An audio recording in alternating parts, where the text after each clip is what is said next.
Onitsha. That Monday, February 2nd, 2026. Okay?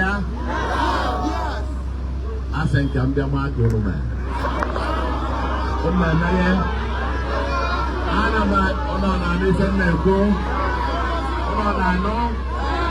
Today, Monday, I think I'm the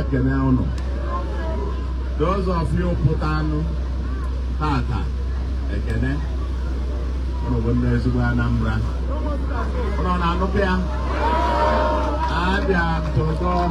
When there's Anambra, Mondays I can make shops. Anambra Main Market. I'm going to Main Market to shop in Main Market for the first time in 5 years on a Monday. The shops there are open. Main Market is open. Main Market is open. Main Market is open. Finally, after 5 years, we can now shop at Main Market. I'm going there to buy a few things. I'm going to shop. I'm going to shop. I want to buy a shop.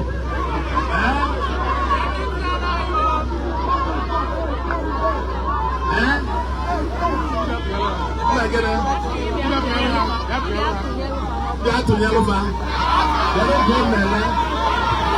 Get to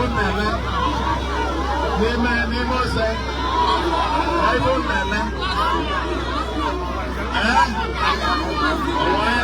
Why like I'm going to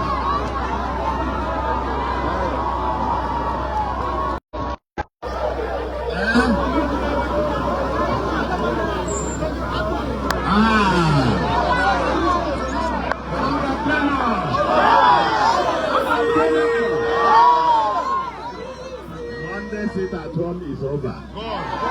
Okay? I've come, this is part of us, okay? I'll cancel it, but can even match it, can even look at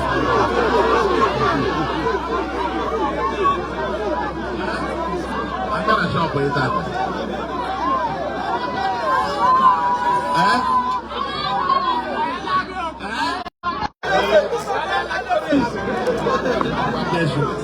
They don't be a good enough. Yes, sir.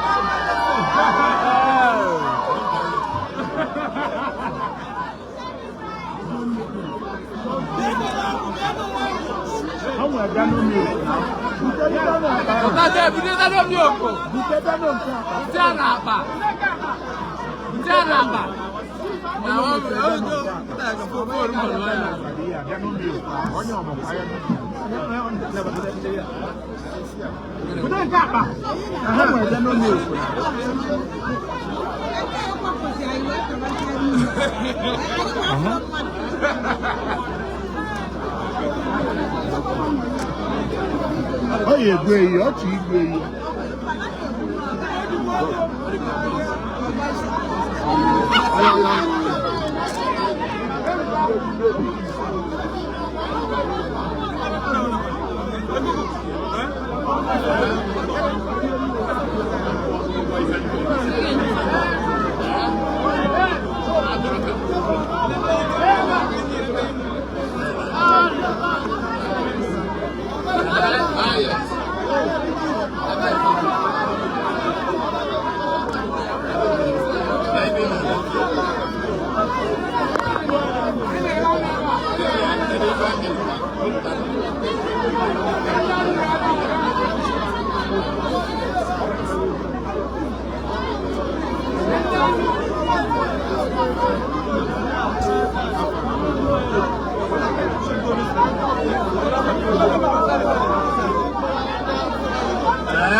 I guess you go. It's a whatever.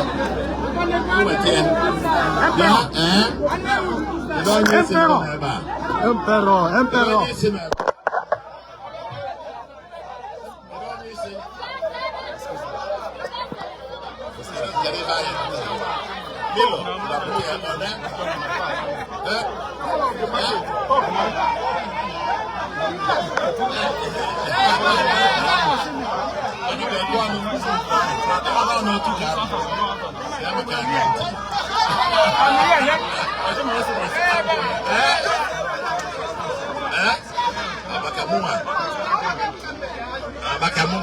Bakana onye nke nke ye na ema meba 40 kwa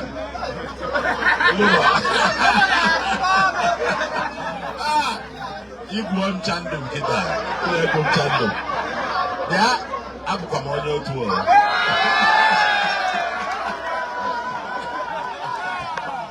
abụ m onye otu ọrụ so igbo mchando it's not okay ekwughị eziokwu no na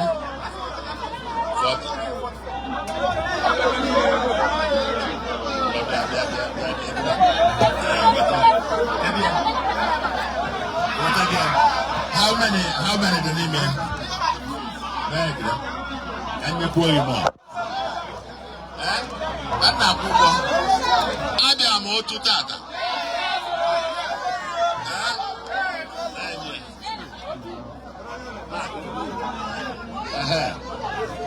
When I was there.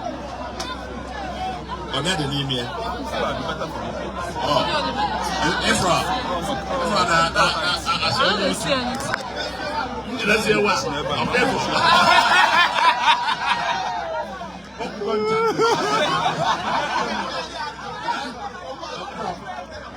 Okay. Nice idea, man. What's here?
Come.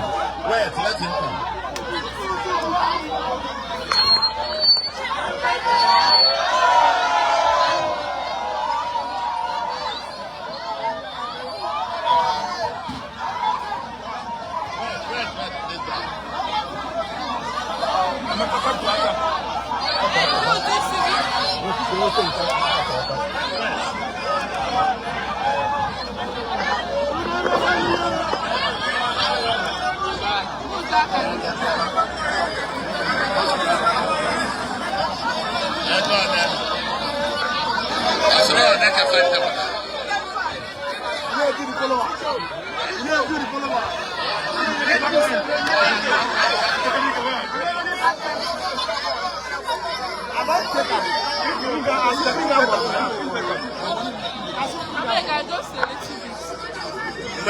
Onye na-ele ona aha ngwa buta nke bịa oge one 15 ngwa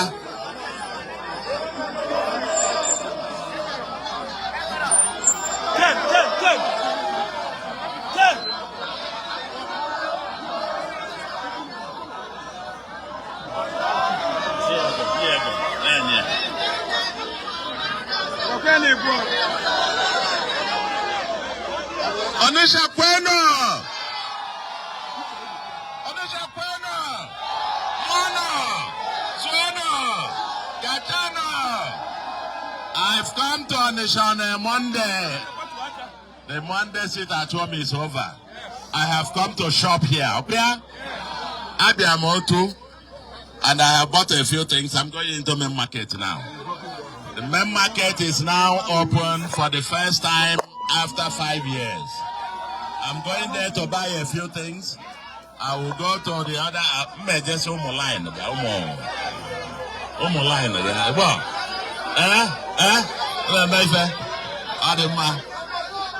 Now, I will come to your shed. You can shed the Yagamagan your shed. I will come to your shed. Uno manabu monyo tu. Uno makanabu monyo tu. Oh, you to neighbor. Thank you very much. Thank you. Imejuleju. Hey, Mbaka Nabia, Agamadia, sir. Anamadia. Thank you very much. Thank you. I love you all. I love you all.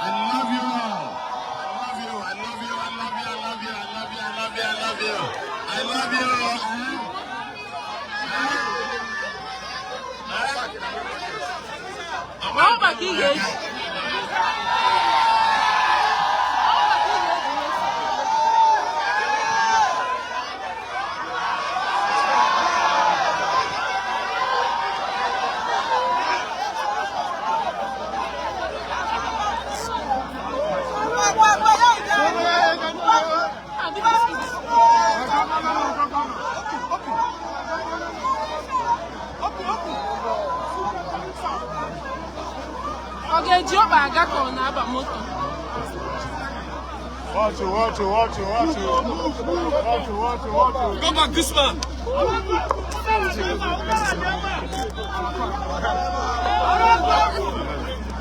Excuse me.